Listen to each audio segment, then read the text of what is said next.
আট-রশির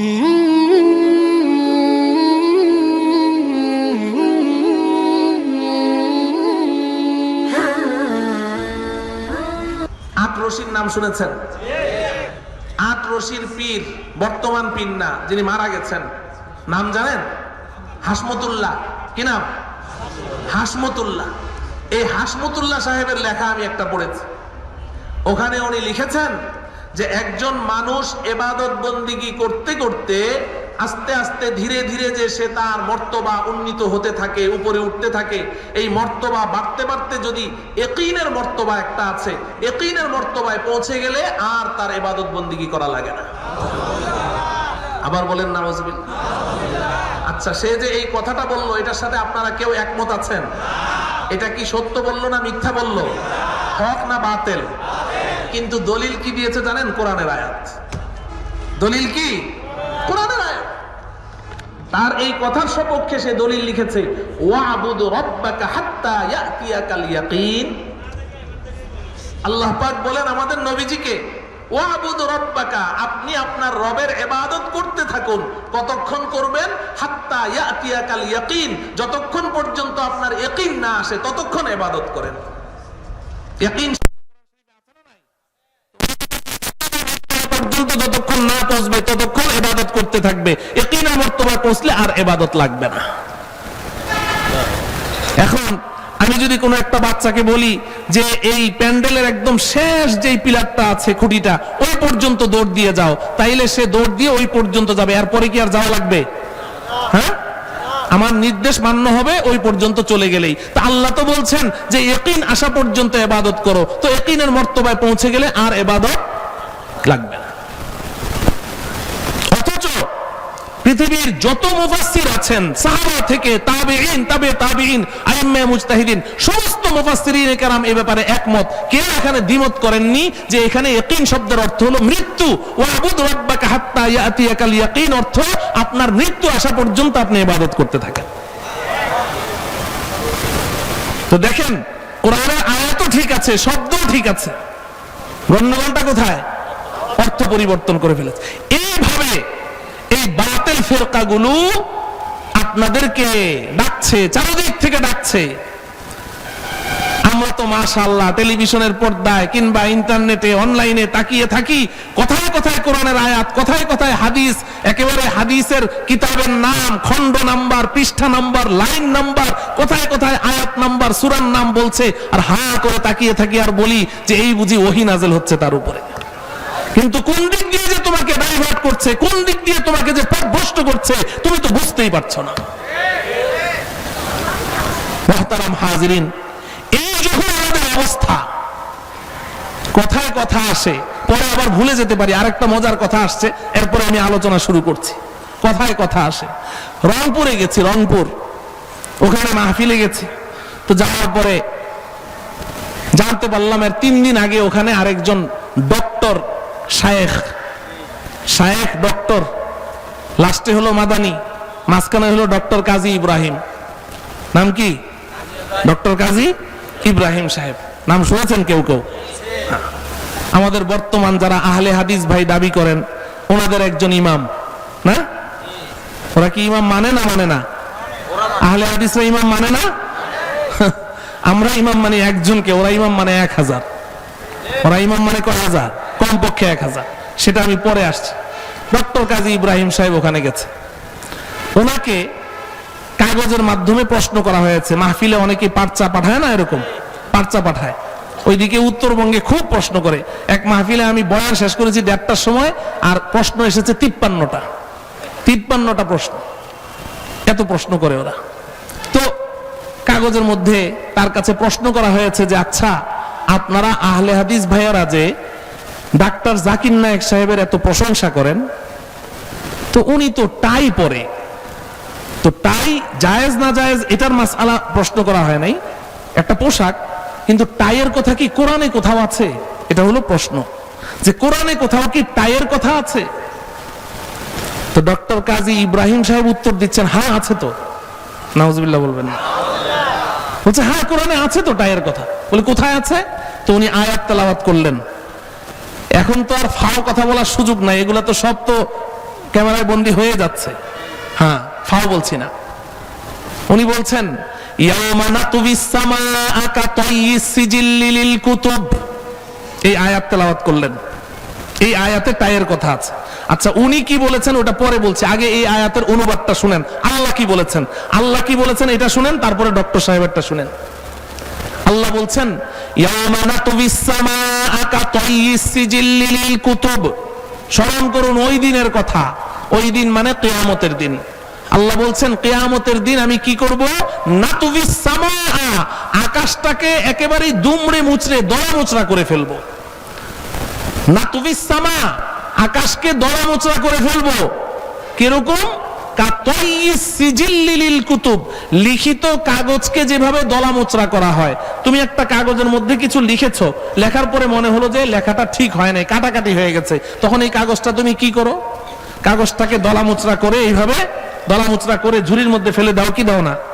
হ্যাঁ, একদম ঠিক এভাবে আল্লাহ বলছেন যে আমি কিয়ামতের দিন এই পুরো আসমানটাকে একদম দলা মোচড়া করে ফেলবো।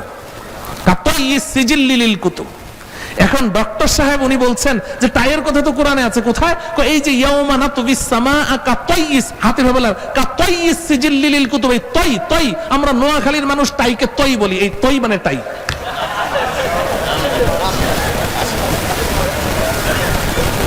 কোরআনকে কিভাবে বিকৃত করা হচ্ছে, কোরআনকে। এটা ইউটিউবে ওনার বক্তৃতা, এটা শো পুরা হয়ে গেছে, ছড়িয়ে গেছে সারা দেশব্যাপী।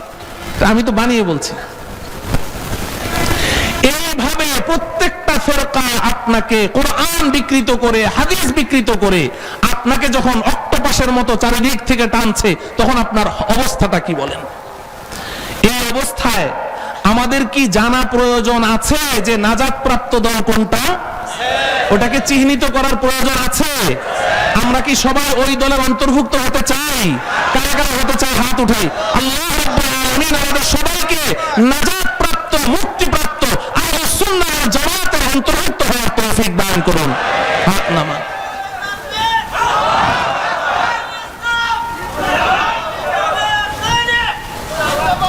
মুহতারাম হাজিরিন, মুহতারাম হাজিরিন, এখন প্রশ্ন হলো যে নবীজি সাল্লাল্লাহু আলাইহি ওয়াসাল্লাম তো পরিচয় দিলেন যে নবীজির আদর্শ এবং সাহাবায়ে কেরামের আদর্শের উপরে প্রতিষ্ঠিত দল, এর নাম হলো আহলে সুন্নাত ওয়াল জামাত। এখন এখানে আবার আরেকটা সমস্যা সৃষ্টি হয়ে গেছে। বাজারে যেই মালটা, যেই পণ্যটা বেশি চলে, ওই পণ্যের নকল তাড়াতাড়ি বের হয়ে যায়, ঠিক না? এখন নবীজি যখন বললেন আহলে সুন্নাত ওয়াল জামাত হলো নাজাত প্রাপ্ত দল, এখন এই আহলে সুন্নাত ওয়াল জামাত, নকল আহলে সুন্নাত আবার বাংলাদেশে বের হয়ে গেছে। নকল আহলে সুন্নাত ওয়াল জামাত। আরে ভাই, শুধু নাম রাখলে হবে না, ভিতরে কাম থাকতে হবে। নবীজি তো নামও বলেছেন, বৈশিষ্ট্যও বলেছেন। নামও বলে দিয়েছেন, বৈশিষ্ট্য হলো রাসূলের সুন্নাহ এবং আদর্শ, সাহাবায়ে কেরামের সুন্নাহ এবং আদর্শের উপরে প্রতিষ্ঠিত থাকবে। এই দলের নাম হবে আহলে সুন্নাত ওয়াল জামাত। এখন দানা দিয়ে ভরা কিন্তু নাম রাখলো বেদানা, রসে ভরা নাম রাখলো আনারস, বেদাতে ভরা নাম রেখেছে আহলে সুন্নাত ওয়াল জামাত। আচ্ছা ভাই, আমাদের দেশের যে কট্টর বেদাতি, এরা নিজেদের নাম কি দিয়েছে? আহলে সুন্নাত ওয়াল জামাত। আসলে ভিতরে তো একটাও সুন্নত নাই। আবার ইস্তেমা করে, আমাদের এই ইস্তেমাকে নকল করে, দেখেন কত বড় বাটপার, ইস্তেমাকে নকল করে কয় সুন্নতে ভরা ইস্তেমা। ওরা নাম দিয়েছে কি? সুন্নতে ভরা ইস্তেমা। তো নাম হলে হবে না, কাজ হতে হবে। নবীজি কাজের কথা বলেছেন। নবীজির সুন্নাহ এবং সাহাবায়ে কেরামের সুন্নাহ, এই উভয় সুন্নাহ এবং আদর্শের উপরে প্রতিষ্ঠিত জামাত, এর নাম হলো আহলে সুন্নাত ওয়াল জামাত। এখন আজকে আমি এই আহলে সুন্নাত ওয়াল জামাতের পরিচয় দিতে গিয়ে আমি বাধ্য হয়ে এমন একটা জামাতের, এমন একটা দলের আলোচনা আপনাদের সামনে আমি করতে চাই, যেটা বর্তমান দুনিয়াতে আমাদের জন্য আহলে সুন্নাত ওয়াল জামাত তথা রাসূল করিম সাল্লাল্লাহু আলাইহি সাল্লাম এবং সাহাবায়ে কেরামের আদর্শ এবং সুন্নাহর উপরে প্রতিষ্ঠিত আহলে সুন্নাত ওয়াল জামাতের জন্য এখন সবচেয়ে বড় হুমকি স্বরূপ যেই দলটি, এই দলটি হলো আমাদের দেশের নামধারী আহলে হাদিস দল। আমি এদের সম্পর্কে দু চারটি কথা বলতে চাই। কেন বলতে চাই?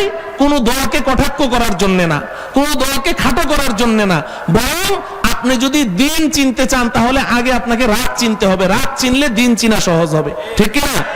গরম চিনলে ঠান্ডা চিনা সহজ হবে, ঠিক কিনা? তিতা চিনলে মিষ্টি চিনা সহজ হবে। এজন্য এই বাতিল ফেরকাটাকে চিনতে পারলে আহলে সুন্নাত ওয়াল জামাতকে চিনা সহজ হবে।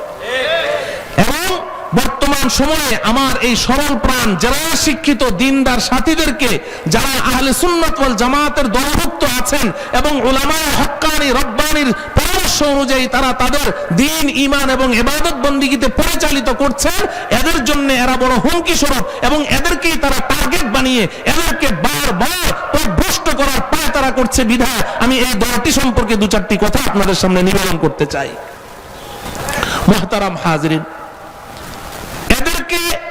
এদের কর্মকাণ্ড, এদের ইতিহাস, এই সব কিছু যদি বিস্তারিত আলোচনা করতে যাই তাহলে অনেক সময়ের প্রয়োজন। এত লম্বা সময় যেহেতু নেই, এজন্য আমি সংক্ষেপে শুধু কিছু ইশারা করে যাব। জ্ঞানী গুণীদের জন্য ইশারাই যথেষ্ট। আল্লাহ রাব্বুল আলামিন আমাদেরকে বুঝার উদ্দেশ্যে শোনার তৌফিক দান করেন।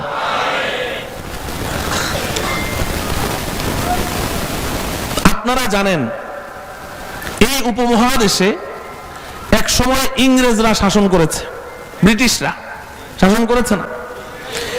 এই ব্রিটিশদের মধ্যে তারা এই উপমহাদেশে একটানা 190 বছর শাসন করে গেছে। 190 বছর এখানে ছিল এই উপমহাদেশে। এই ব্রিটিশদেরকে এই উপমহাদেশ থেকে বিতাড়িত করেছে কারা? উলামায়ে দেওবন্দ। বলেন কারা? ইতিহাস ইতিহাস ইতিহাস বিকৃতির যুগ চলছে এখন। যে যত মিথ্যা ইতিহাস ছড়াতে পারে সে বড় ঐতিহাসিক। ইতিহাস শুনুন, এই ব্রিটিশদেরকে উপমহাদেশ থেকে বিতাড়িত করেছে উলামায়ে দেওবন্দ। আজকে ফতোয়ার বিরুদ্ধে আইন করা হয়, ফতোয়ার বিরুদ্ধে যারা আইন করে তারাও জানে না যে একটা ফতোয়ার বিনিময়ে আজকে আমরা স্বাধীন বাংলাদেশ পেয়েছি। একটা ফতোয়া, ফতোয়ার বিনিময়ে স্বাধীন বাংলাদেশ পেয়েছে। এই ব্রিটিশ এই উপমহাদেশের লোকজনের উপরে যে অত্যাচার স্ট্রিম চালিয়েছিল, অমানবিক নির্যাতন করত, জুলুম করত, এবং এই ব্রিটিশদের হাতে মুসলমানদের ঈমান আকীদা হুমকির মুখে পড়ে গেছে, তখনই এই উপমহাদেশের সিংহ পুরুষ শাহ আব্দুল আজিজ মুহাদ্দিসুদ দেহলভী রাহমাতুল্লাহি আলাইহি, উনি দিল্লির জামে মসজিদের মিম্বারে দাঁড়িয়ে একটা ফতোয়া দিয়েছেন। ফতোয়া যে আজকে থেকে এই ব্রিটিশ ইংরেজদের হাতে এই হিন্দুস্তানিদের ঈমান আকীদা জান মাল নিরাপদ নয়। বিধায় আজকে থেকে আমি আব্দুল আজিজ ফতোয়া দিচ্ছি, এই ইংরেজ সরকারের বিরুদ্ধে সশস্ত্র জিহাদ করা ফরজ। বাস একটা ফতোয়া, ইংরেজদের বিরুদ্ধে সশস্ত্র যুদ্ধ করা ফরজ, জিহাদ ফরজ ঘোষণা দিলেন, ফতোয়া দিলেন। বাস ওই একটা ফরজ, একটা ফতোয়া পুরা প্রেক্ষাপটকে পরিবর্তন করে দিল। আর মুসলমানরা, সবাই ইমানদার মুসলমানরা ইংরেজদের বিরুদ্ধে সশস্ত্র জিহাদে ঝাঁপিয়ে পড়েছে। 1857 খ্রিস্টাব্দের আজাদী আন্দোলন, ইংরেজদের বিরুদ্ধে একটা জিহাদে 50,000 মুসলমান শাহাদত বরণ করেছে। 1863 থেকে 1867 পর্যন্ত, 64 থেকে 67, মাত্র 3 বছরের ব্যবধানে এই ইংরেজ বিনিয়ারা, এই ব্রিটিশরা, এই ইংরেজরা আপনার এই উপমহাদেশের 14,000 বাছাইকৃত শীর্ষস্থানীয় উলামায়ে কেরাম, মাথার মুকুট উলামায়ে কেরাম, 14,000 উলামায়ে কেরামকে শহীদ করে তাদের লাশগুলোকে গাছের ডালে ডালে ঝুলিয়ে রেখেছিল। আমি একজন ইংরেজ ঐতিহাসিকের পড়া তার একটা লেখা আমি পড়েছি, ডব্লিউ হান্টার।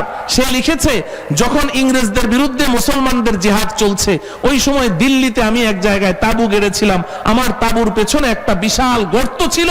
এই গর্তের মধ্যে আমি দৈনন্দিন লক্ষ্য করেছি 20 থেকে 25 জন, 25 থেকে 30 জন উলামায়ে কেরামকে এনে তাদেরকে শহীদ করে তাদের লাশগুলো গর্তের মধ্যে ফেলে দিয়ে আগুন দিয়ে পুড়িয়ে দেয়া হতো।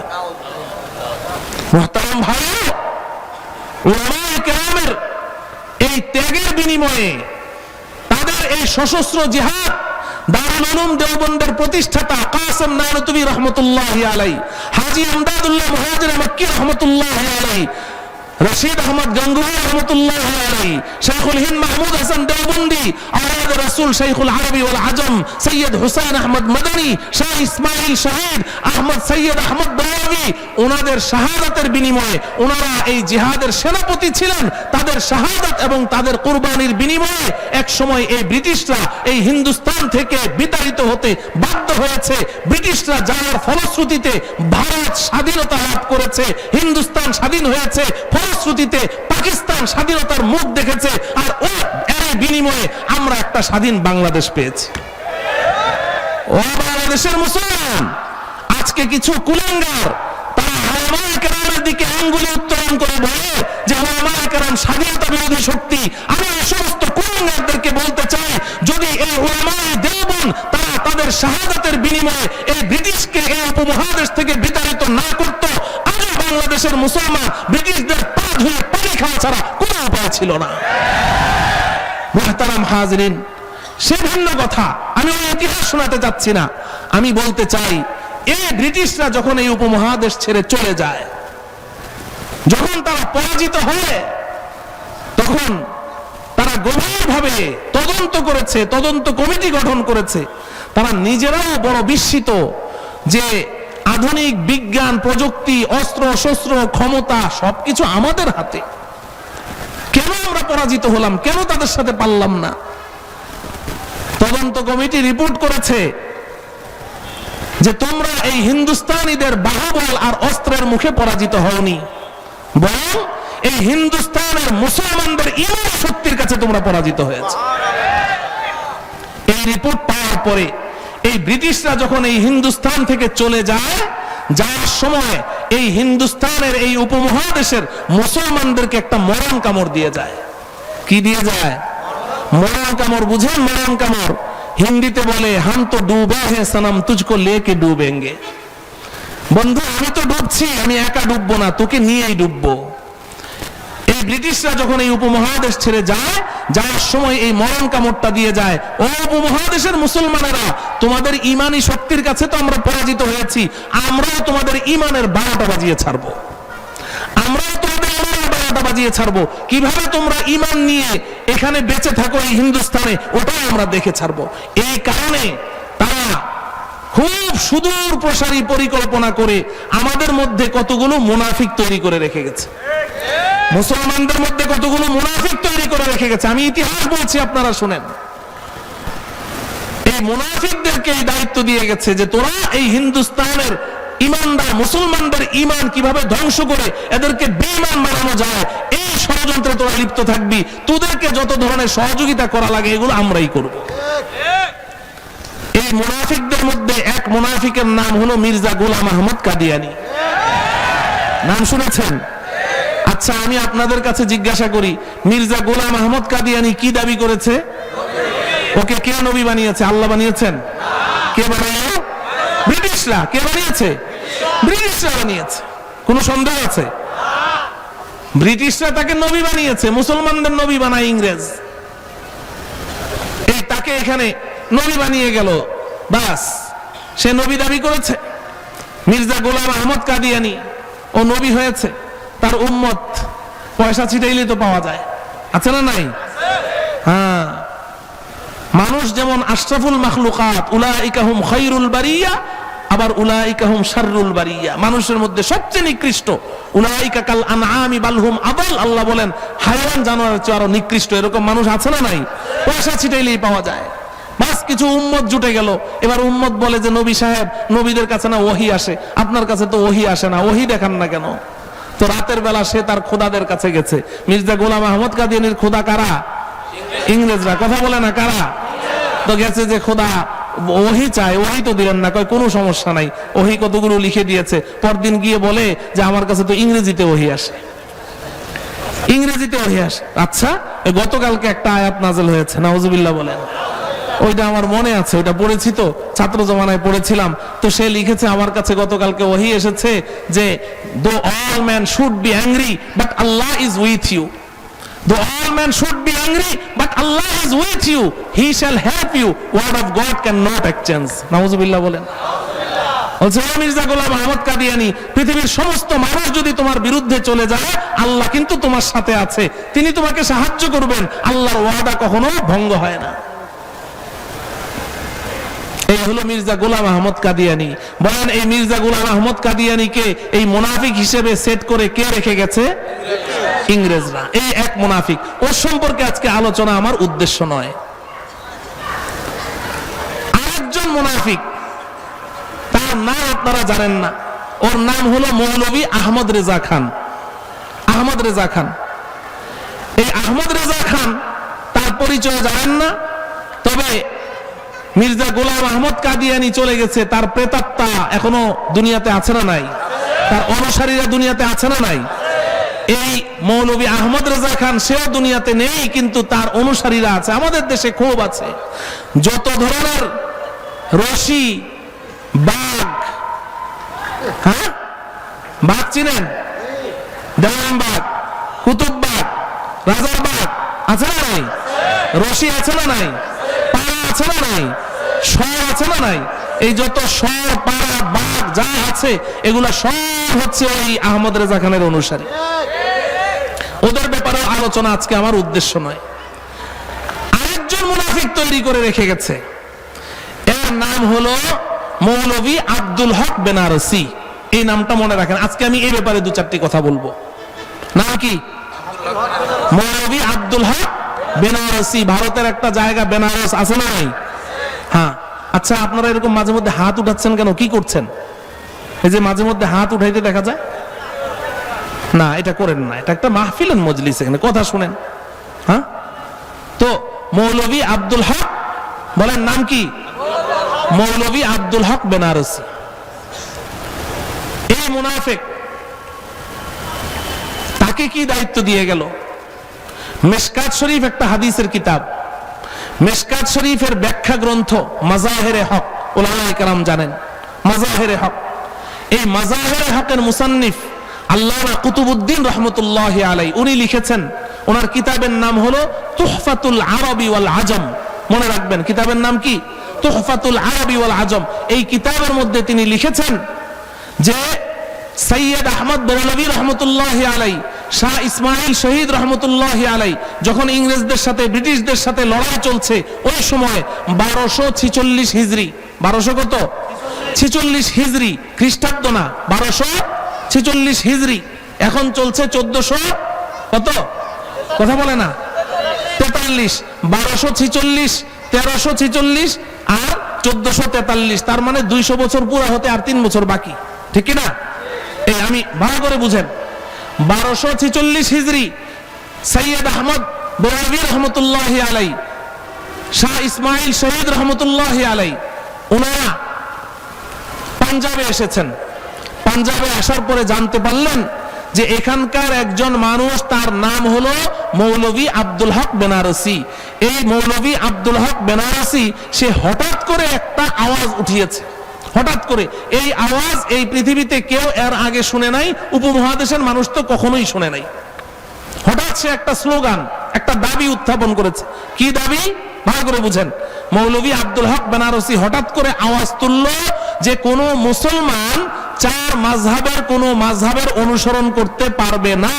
যদি কোন মুসলমান কোন মাযহাবের ইমামকে অনুসরণ করে তাহলে সে মুশরিক হয়ে যাবে। মাযহাব কয়টা? কি কি? হানাফি, শাফিঈ, মালিকি, হাম্বলি, কয়টা মাযহাব? এই মৌলভী আব্দুল হক বেনারসি সর্বপ্রথম আওয়াজ তুলল এই উপমহাদেশে যে কোন মুসলমান কোন মাযহাব মানতে পারবে না। সরাসরি কোরআন মানবে, সরাসরি হাদিস মানবে, সরাসরি কোরআন পড়বে, সরাসরি হাদিস পড়বে, কোরআন হাদিস থেকে সে যা বুঝবে ওই অনুযায়ী চলবে, কোন মাযহাবের অনুসরণ করতে পারবে না। এই স্লোগানটা সে সর্বপ্রথম তুলল। শাহ ইসমাইল শহীদ রহমতুল্লাহ আলাইহি, সৈয়দ আহমদ বেরলভী রহমতুল্লাহি আলাইহি, ওনারা এবং তৎকালীন যত উলামায়ে কেরাম ছিলেন, ওই সময় তো ব্রিটিশের সাথে যুদ্ধ চলছে। এখন তাকে যদি কোনো দৃষ্টান্তমূলক শাস্তি দেয় তাহলে নবীজি যেই হিকমতে মুনাফিকদেরকে কিছু বলতেন না, ওনারাও চুপচাপ থাকলেন, কিন্তু একটা চিঠি লিখলেন আরব দেশের উলামায়ে কেরামের কাছে। ভালো করে বুঝেন, আরব দেশের উলামায়ে কেরামের কাছে চিঠি লিখলেন যে আমাদের এই পাঞ্জাবে এক লোক, সে এই দাবি করছে যে 4 মাযহাবের কোনো মাযহাব মানা যাবে না এবং কোনো মাযহাবের ইমামকে কেউ অনুসরণ করলে সে মুশরিক হয়ে যাবে। এই লোকটার ব্যাপারে আপনাদের ফতোয়া কি? আরব দেশের উলামায়ে কেরামের কাছে চিঠি লিখেছে।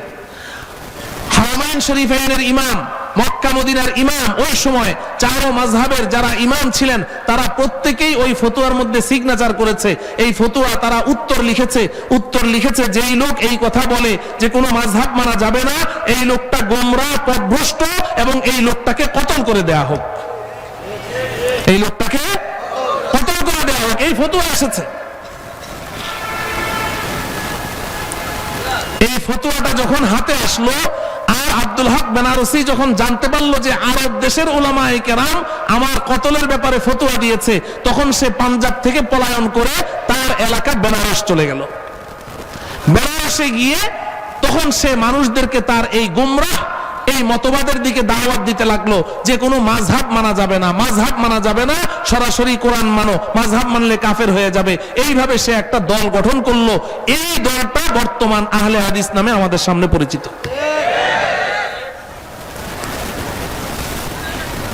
মুহতারাম হাজিরিন, এই দলের ইতিহাস যদি আমি আপনাদেরকে শুনাই, এখন বলবেন যে আব্দুল হক বেনারসিকে ব্রিটিশরা কেমনে তৈরি করলো, এটার প্রমাণ কি?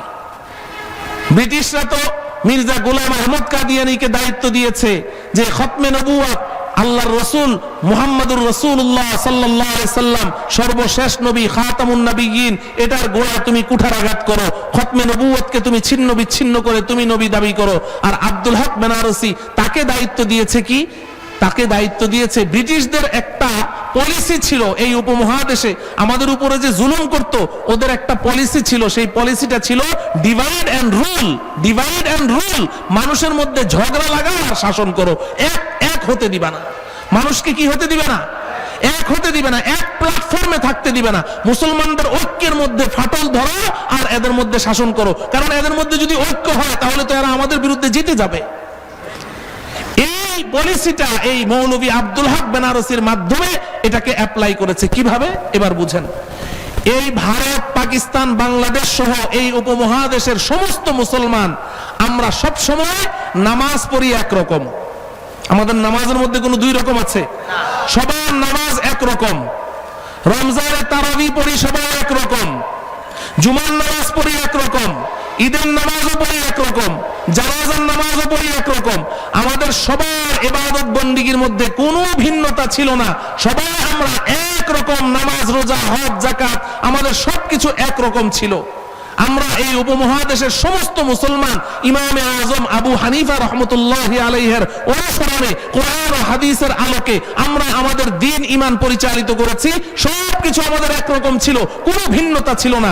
মৌলভী আব্দুল হক বেনারসিকে দায়িত্ব দেওয়া হলো মাযহাবের বিরুদ্ধে স্লোগান দাও, আর এই হানাফি মাযহাব এটার গোড়ায় কুঠারাঘাত করে এদেরকে মাযহাবের বিপক্ষে এদেরকে দাওয়াত দিয়ে এদের মধ্যে তোমরা ফাটল সৃষ্টি করো, ঝগড়া সৃষ্টি করে দাও। বেনারসি এমন এক বিষ এই মুসলমানদের মধ্যে ঢুকিয়ে দিল। আজকে এখন এই আহলে হাদিস সম্প্রদায় এসে এখন ভাইয়ে ভাইয়ে ঝগড়া, স্বামী স্ত্রীর মধ্যে ঝগড়া। স্ত্রী কয় যে পুরুষরা যেমন মসজিদে জামাতে যায় আমিও জামাতে যাবো, 27 গুণ সওয়াব। এই স্বামী কয় না বাইরে যাইতে পারবি না, পরে আবার তালাক হয়ে যায়। এগুলো জেনে শুনে বলছি, বানিয়ে বলছি না।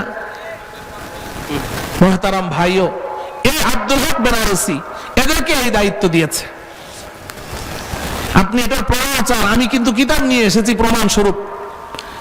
এদেরকে যখন এই আব্দুল হক বেনারসি এই দলটা সৃষ্টি করলো, ওই সময় ভারতের, হিন্দুস্তানের সমস্ত মুসলমান এদেরকে ওয়াহাবি বলতো। কি বলতো? ওয়াহাবি বলতো। ওয়াহাবি, এই ওয়াহাবি মানে হয় গাদ্দার, নিমক হারাম। তখন এই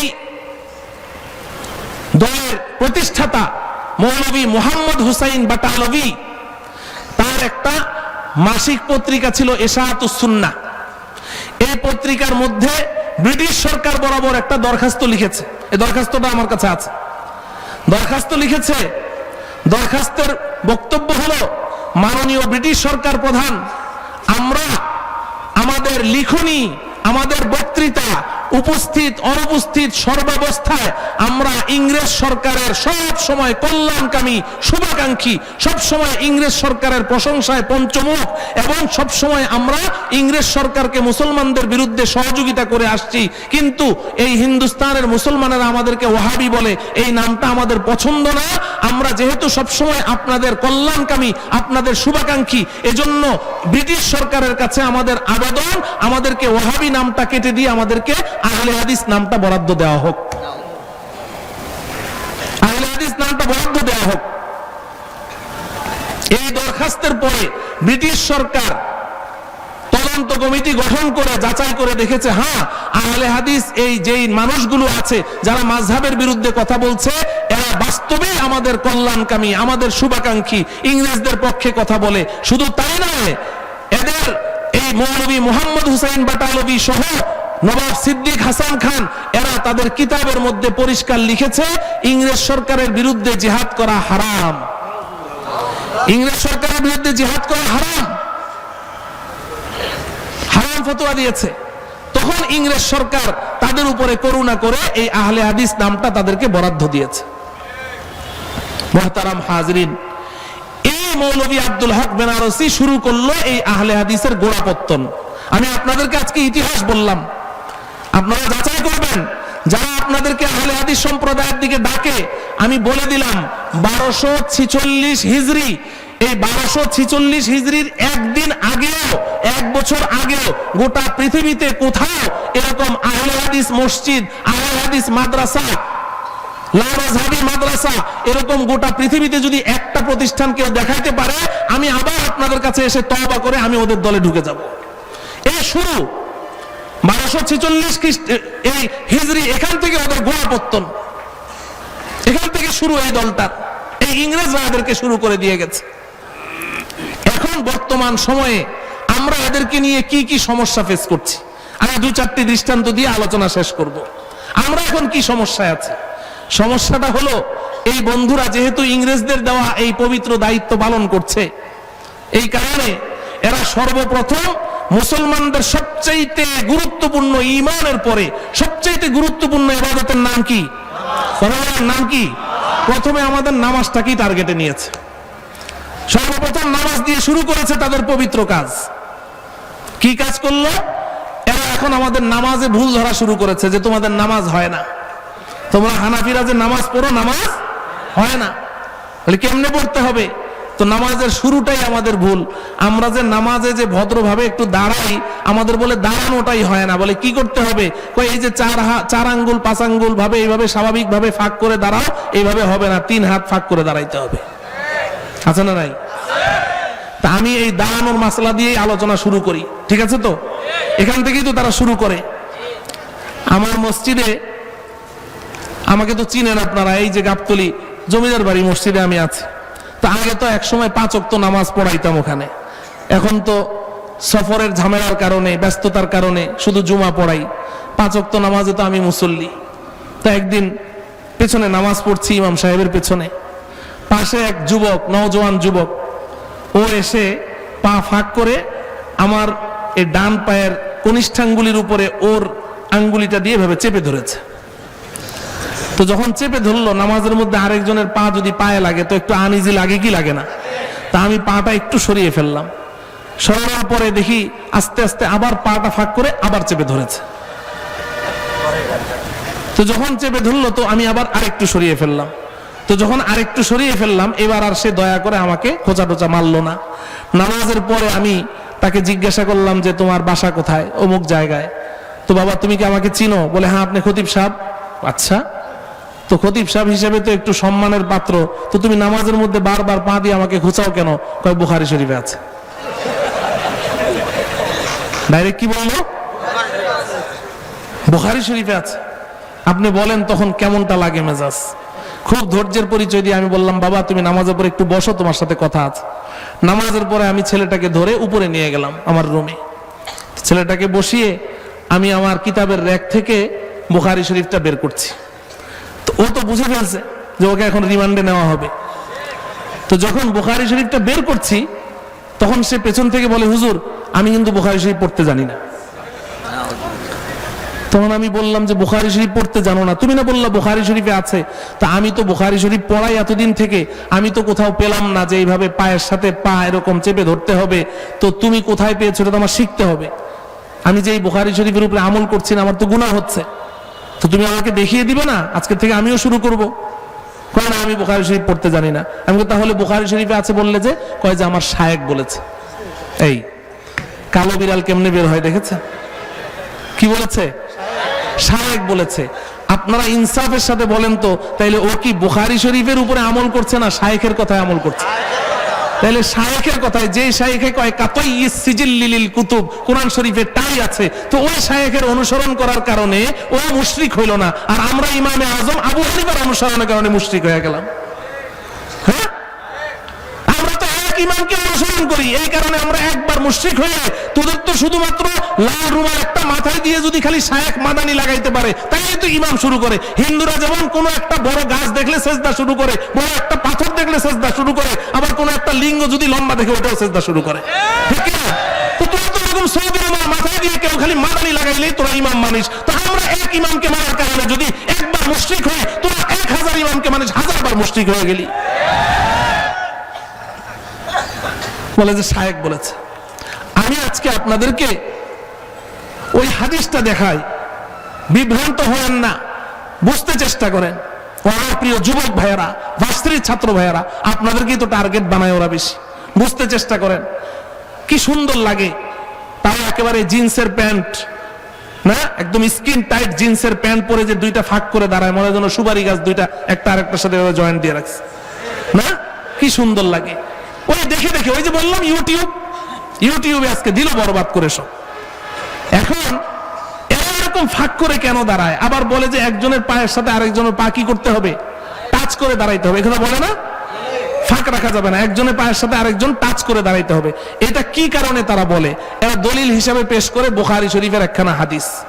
বুখারী শরীফের হাদিস নাম্বার হলো 725। হাদিস নাম্বার কত? 725 নম্বর হাদিস। আমি হাদিসটা আপনাদেরকে পড়ে শোনাই, এরপরে দেখেন কিভাবে ওরা কোরআন হাদিসকে বিকৃত করে। কোরআন হাদিসকে কিভাবে বিকৃত করে এটা দেখানোর জন্য বলছি। 725 নম্বর হাদিস, হযরতে আনাস রাদিয়াল্লাহু তাআলা আনহু থেকে হাদিসখানা বর্ণিত। আনিন নবী সাল্লাল্লাহু আলাইহি ওয়াসাল্লাম قال আকিমু সুফুফাকুম, নবীজি বলেন তোমরা তোমাদের কাতার সোজা করো। ফাইন্নী আরাকুম মিন ওয়ারাই যহরি, আমি কিন্তু তোমাদেরকে পেছন দিক থেকে দেখি, আমি কিন্তু আমার পেছন দিক থেকে তোমাদেরকে দেখি। এটাকে আবার দলিল বানিয়েছে বেদাতীরা। যেহেতু বেদাতীদের ব্যাপারে আমার আলোচনার ইয়া নাই, ওরা বলে যে নবীজি পিছন দিকে দেখে, তাহলে পিছন দিকে দুইটা চোখ আছিল, নবীজি গায়েব জানে। নাউজুবিল্লাহ বলে কোন দিকে যাবেন? তো ওইটা আরেকদিন আলোচনা করা যাবে। এরপরে দেখেন, এরপর ইমামে হযরতে আনাস রাদিয়াল্লাহু তাআলা আনহু বলেন ওয়াকানা আহাদুনা ইউলজিকু মানকিবাহু বিমানকিবি সাহিবিহি ওয়া কদামাহু বিকদামিহি। এটার অর্থ বুঝেন। হযরতে আনাস বলছেন ওয়াকানা আহাদুনা ইউলজিকু মানকিবাহু বিমানকিবি সাহিবিহি, যে আমরা নামাজের মধ্যে, হযরতে আনাস বলেন মানকিবুন মানে কাঁধ, মানকিবুন মানে কি? ওয়াকানা আহাদুনা ইউলজিকু মানকিবাহু বিমানকিবি সাহিবিহি, আমরা একজন আরেকজনের কাঁধের সাথে কাঁধ, ওয়া কদামাহু বিকদামিহি, এবং পায়ের সাথে পা মিলিয়ে দাঁড়াতাম। আবার বলছি, ওয়াকানা আহাদুনা ইউলজিকু মানকিবাহু বিমানকিবি সাহিবিহি ওয়া কদামাহু বিকদামিহি, আমরা একজন নিজস্ব কাঁধ আরেকজনের কাঁধের সাথে এবং পা আরেকজনের পায়ের সাথে মিলিয়ে দাঁড়াতাম। আচ্ছা, বুঝে থাকলে বলুন তো দেখি, এখানে কয় জিনিস মিলানোর কথা হযরতে আনাস বললেন? কি কি? কাঁধ এবং পা। আপনাদের বোঝার জন্য আমি একটু আপনাদেরকে প্র্যাকটিক্যাল দেখাচ্ছি। ওই মাইকটা একটু দেন। আসবে এদিকে।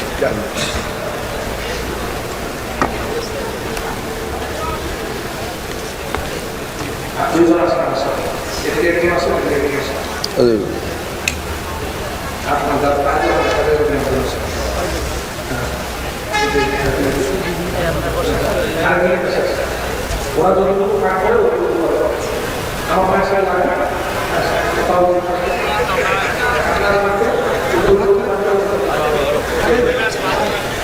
হয় কিনা? এদের জন্য ভাগ করে কিনা? করে তো? আমি কি বেশি বলেছি? আরো বেশি করে। আচ্ছা, আমি আরো বেশি বললাম।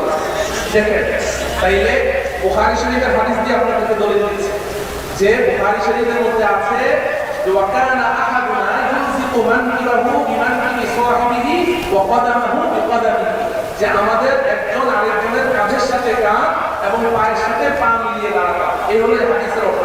এই হাদিস থেকে তারা দলিল দিচ্ছে যে পায়ের সাথে পা মিলিয়ে দাঁড়াতে হবে।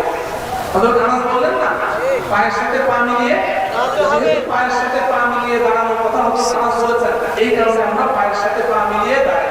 এটা হলো বুখারী শরীফের দলিল এবং আপনাদেরকে এই দলিল দিয়ে তারা এইভাবে দাঁড়ানো শেখাচ্ছে। আমি আপনাদের কাছে জানতে চাই, যদি এখানে পায়ের সাথে পা মিলিয়ে দাঁড়ানো, কাঁধের সাথে কাঁধ মিলিয়ে দাঁড়ানোর অর্থ ওনাদের ভাষ্য অনুযায়ী টাচ করা হয়, লাগানোর অর্থ হয়, তাহলে কয় জিনিস লাগাইতে হবে? কয় জিনিস? আনাস কয় জিনিস লাগানোর কথা বলেছে? ওরা লাগাইলো কয়টা? যদি লাগানোর উদ্দেশ্য হয় তাহলে কোনটা লাগাইতে হবে কিনা? লাগানো কাঁধের সাথে কাঁধ লাগানো, তাই না?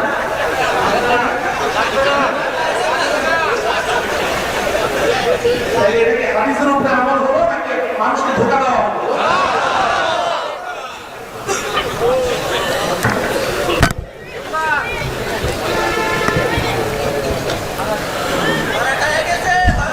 মুহতারাম হাজিরিন, তো এটা তো হলো, আমি তো আরো দেখালাম না, আপনারা হাসবেন এই জন্য দেখালাম না।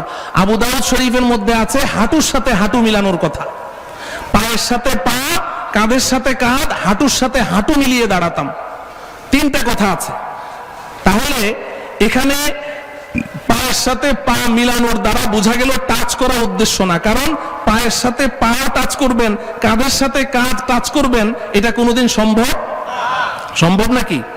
আরো যদি একজন লম্বা হয় 6 ফিট, আরেকজন 3 ফিট, তখন কাঁধ লাগাবে কেমনে? তখন তো ওর চঙ্গ দিয়ে উঠে তারপরে কাঁধ লাগাইতে হবে, ঠিক কিনা? তাহলে বোঝা গেল এই হাদিসের উদ্দেশ্য লাগানো নয়। এখানে তো হযরতে আনাস রাদিয়াল্লাহু তাআলা আনহু বলেছেন কাঁধের সাথে কাঁধ, পায়ের সাথে পা মিলিয়ে দাঁড়াতাম। মিলানোর অর্থ হলো কেউ আগে কেউ পিছে এমনটি হতো না, বরাবর দাঁড়াতাম। কথা বুঝে আসে? আপনি একটা হাদিস দেখে আপনি আহলে হাদিস হয়ে গেলেন। এই হাদিস সম্পর্কে নবীজি দেখেন কাতার কিভাবে সোজা করতেন। কাতার সোজা করতেন, নবীজি কাতারের এক মাথায় দাঁড়াতেন, দাঁড়িয়ে বলতেন, এ আব্দুর রহমান ইবনে আউফ, তোমার মাথাটা একটু, তোমার বুকটা সামনে চলে গেছে, একটু পিছনে আসো। আনাস তুমি একটু সামনে আসো। এইভাবে সাহাবী বলেন যে একজন শিকারী প্রাণী শিকার করতে গিয়ে এই ধনুকের তীর যেভাবে সোজা করতেন, নবীজি এইভাবে কাতার সোজা করতেন। এখানে মিলানো অর্থ হলো আগে পিছে যেন না হয়, বরাবর হয়। কিন্তু ওনারা অর্থ করলেন কি? লাগানো। তো লাগাইতে গেলে লাগাও তোমরা, হাঁটু হাঁটু এবং পা এবং কাঁধ লাগাও। হাঁটুর সাথে হাঁটু লাগানো কোনোদিন সম্ভব? তাহলে তো আপনার স্ক্রু দিয়ে জয়েন্ট খুলে তারপরে লাগাইতে হবে। এই হলো ধোঁকা। এটা হলো দাঁড়ানোর ক্ষেত্রে। এরপরে আসেন, দাঁড়ানোর পরে এরপরে কি করতে হয়? হাত উঠাইতে হয় কিনা? আমরা হাত উঠাই কোথায়? হাত উঠাই কোথায়? কানের লতি বরাবর হাত উঠাই কিনা? কিন্তু আমাদের ওই আহলে হাদিস নামধারী হাদিস অস্বীকারী সম্প্রদায়, তারা হাত উঠায় কোথায়? আমাদের মা বোনদের মতো। এতদিন শুনলাম নারী পুরুষ সমান অধিকার, এটা তো অন্য এক দলের স্লোগান। এখন থেকে এরাও স্লোগান দেওয়া শুরু করেছে, হ্যাঁ, নারী পুরুষ সমান অধিকার। তো এখন সমান অধিকার যেহেতু, তাইলে তো ওনাদের মতো এখানে হাত তুলতে হবে। বুঝে আসছে কথা? আচ্ছা, এই যে এখানে হাত উঠায়, দলিল কি? বুখারী শরীফের হাদিস। দলিল কি? বুখারী শরীফের হাদিস। আমি আপনাদের কাছে বলতে চাই যে ওনারা দুই কিতাবের কথা খুব বেশি বেশি বলে, বুখারী আর মুসলিম। কি বলে? বুখারী আর মুসলিম বলে কি বলে না? আচ্ছা, বুখারী শরীফের মধ্যে দেখেন এই বিষয়ে হাত উঠানো সম্পর্কে নবীজি থেকে 3 রকমের বর্ণনা এসেছে। কয় রকম? 3 রকমের বর্ণনা এসেছে। ভালো করে বুঝেন। নবীজি 3 ধরনের আমল করেছেন। হাত উঠানো সম্পর্কে নবীজির 3 ধরনের আমল বর্ণিত আছে। বুখারী শরীফের মধ্যে আছে হাত্তা ইউহাদিয়া মানকিবাইহি, কাঁধ বরাবর হাত তুলতেন। বুখারী শরীফে কি আছে? কাঁধ বরাবর হাত তুলতেন। এবার মুসলিম শরীফ আসেন। মুসলিম শরীফের আপনার 25 নম্বর হাদিস, মুসলিম শরীফের 25 নম্বর হাদিস। এখানে সাহাবী হচ্ছেন, হাদিস বর্ণনাকারী সাহাবী হচ্ছেন হযরতে মালিক ইবনে হুয়াইরিস রাদিয়াল্লাহু তাআলা আনহু। মালিক ইবনে হুয়াইরিস রাদিয়াল্লাহু তাআলা আনহু বলেন যে রফা ইয়াদাইহি হাত্তা ইউহাজিয়া বিহিমা উযুনাইহি। মুসলিম শরীফের কত নম্বর হাদিস? মনে রাখেন, কত নম্বর? 25 নম্বর হাদিসে সাহাবী মালিক ইবনে হুয়াইরিস রাদিয়াল্লাহু তাআলা আনহু বলছেন, রফা ইয়াদাইহি হাত্তা ইউহাজিয়া বিহিমা উযুনাইহি। দুই হাত নবীজি কান বরাবর উঠাইলেন। কোন বরাবর? কান বরাবর। তাহলে বুখারী শরীফে আছে কাঁধ বরাবর, মুসলিম শরীফের 25 নম্বর হাদিসে কি আছে? কান বরাবর। কয় রকম হলো? দুই রকম। এবার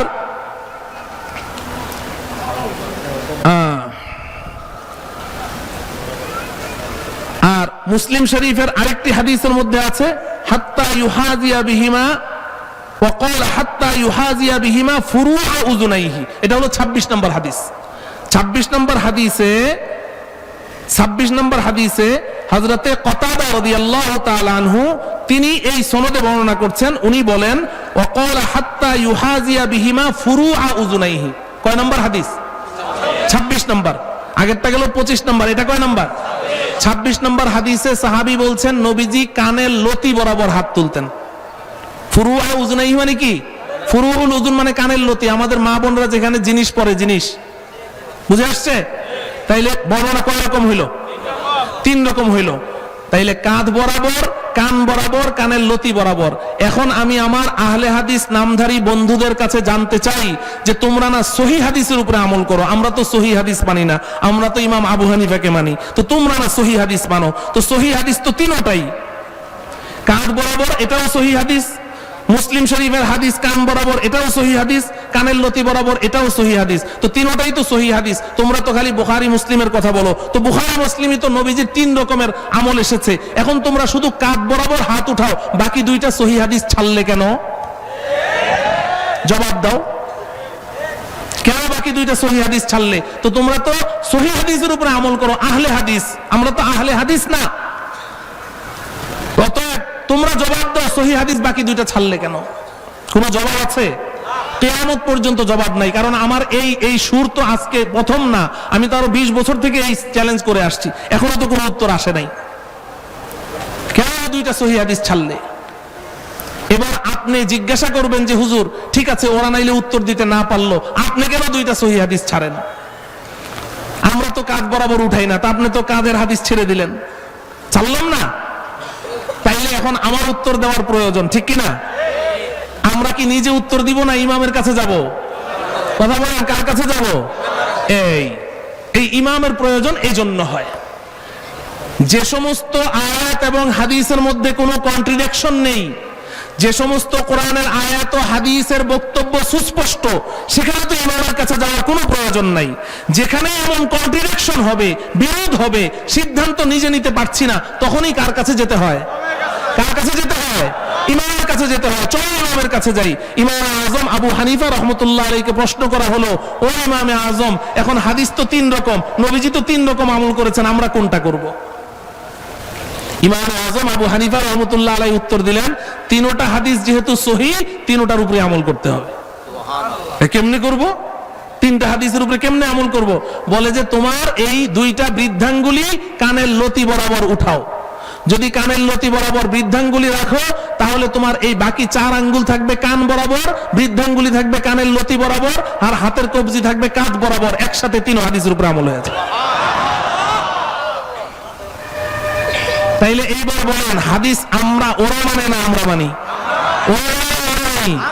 বুঝে শুনে বলছেন তো, নাকি আবার 2 দিন পরে দৌড় মারবেন? খবরদার, খবরদার, খবরদার। এই গেল হাত উঠানো। এরপরে কি করতে হয়? হাত কি করতে হয়? আমরা বাঁধি কই? আমরা বাঁধি কই? ওরা বাঁধে কই? কাদের মতো? ওই যে সমান অধিকার, আমরা বাঁধি এখানে। এখন ওরা নতুন করে এখানে বাঁধা শুরু করেছে। আশ্চর্য ঘটনা। আমি আমার ওই বন্ধুদেরকে বলতে চাই, তোমরা না বুখারী মুসলিমের কথা বলো, তো বুখারী মুসলিমে একটা হাদিস দেখাও না, বুকের উপরে হাত বাঁধার হাদিস দেখাও। কোথাও নাই, কোথাও নাই, বুখারী মুসলিমে কোথাও নাই বুকের উপরে হাত বাঁধার হাদিস। সম্পূর্ণ ওদের নিজস্ব বানানো একটা বুকের উপরে হাত বাঁধা। বুকের উপরে হাত বাঁধা একটা জয়ীফ হাদিসও তারা দেখাইতে পারবে না, সহিহ তো দূরের কথা, একটা জয়ীফ হাদিসও দেখাইতে পারবে না। একটা হাদিস তারা দলিল হিসাবে পেশ করেছে। আমি তো সবগুলো বই নিয়ে আসি নাই, ওদের লেখা বইগুলো আনলে দেখাইতে পারতাম। আর আমাকে আলোচনায় তো দিয়েছেন 10:30 না 11:15টায়, এগুলো আলোচনা করতে 3-4 ঘন্টা সময় লাগে। জি, আমার কালকে পাবনা যাইতে হবে। পাবনা, বসেন, চুপ করেন, চুপ করেন। ওরা হাদিস একটা পেশ করেছে, বুকের উপরে হাত বাঁধার হাদিস। এই হাদিসে এক বর্ণনাকারী আছে মুআম্মাল ইবনে ইসমাইল, নামটা মনে রাখেন, হাদিসের বর্ণনাকারী মুআম্মাল ইবনে ইসমাইল। সে এই হাদিসটা বর্ণনা করেছে হযরতে ওয়াইল ইবনে হুজর রাদিয়াল্লাহু তাআলা আনহুর সূত্রে, যে আমি নবীজি সাল্লাল্লাহু আলাইহি ওয়াসাল্লামকে দেখেছি বুকের উপরে হাত বাঁধতে। এই হাদিসের বর্ণনাকারী যেই লোকটার নাম বললাম, মুআম্মাল ইবনে ইসমাইল, মনে রাখেন কি নাম? মুআম্মাল ইবনে ইসমাইল। এই লোক এই হাদিসটা বর্ণনা করেছে। এই মুআম্মাল ইবনে ইসমাইল সম্পর্কে ইমামে বুখারী রাহমাতুল্লাহ আলাইহি বলেন, মুআম্মাল ইবনে ইসমাইল মুনকারুল হাদিস। ইমাম বুখারী বলছেন মুআম্মাল ইবনে ইসমাইল কি? মুনকারুল হাদিস। মুনকারুল হাদিস মানে হাদিস বর্ণনার ক্ষেত্রে একজন অগ্রহণযোগ্য এবং প্রত্যাখ্যাত। এই কথাটা কে বলেছেন? কে বলেছেন? ইমাম বুখারী বলছেন। ইমাম বুখারী বলছেন মুআম্মাল ইবনে ইসমাইল মুনকারুল হাদিস।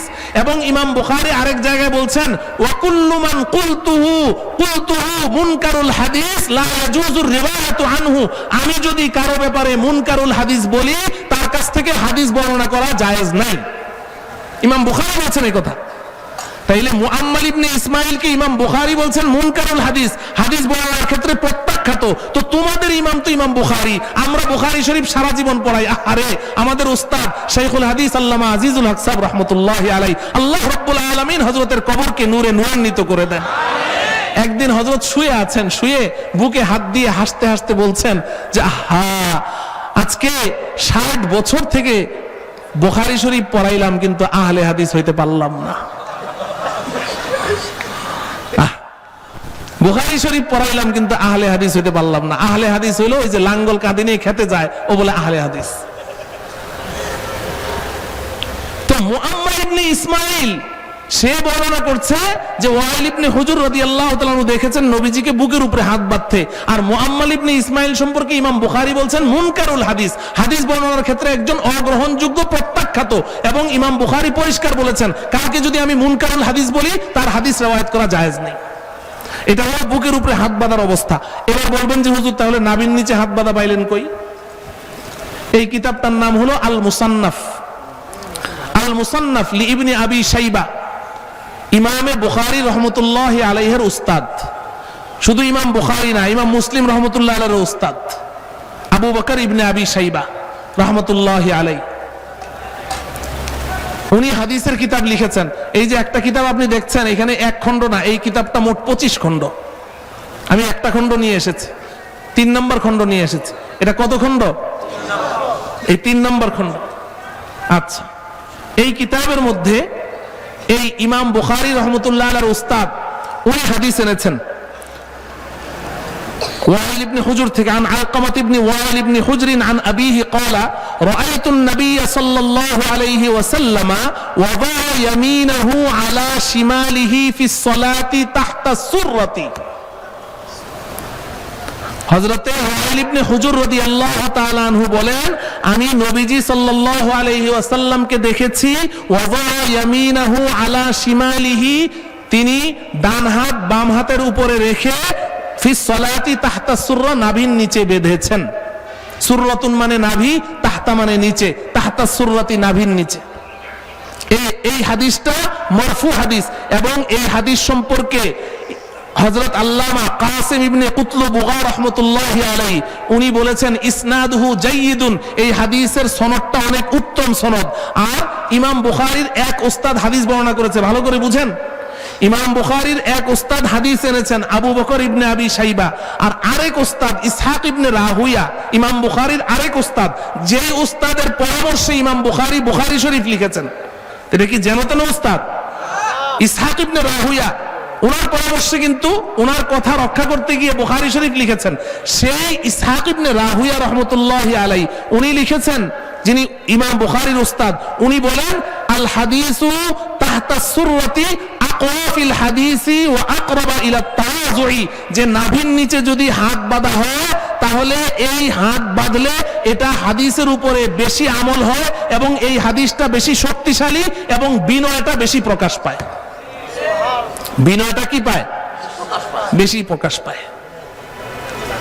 আর আবু দাউদ শরীফের মধ্যে তো পরিষ্কার হযরতে আলী রাদিয়াল্লাহু তাআলা আনহু থেকে হাদিস বর্ণিত পরিষ্কার আছে যে মিনাস সুন্নতি ওয়াজউল ইয়ামিনি আলা শিমালি তাহতা সুররা, হযরতে আলী বলেন নবীজির সুন্নত হচ্ছে ডান হাত বাম হাতের পিঠে রেখে নাভির নিচে বাঁধা।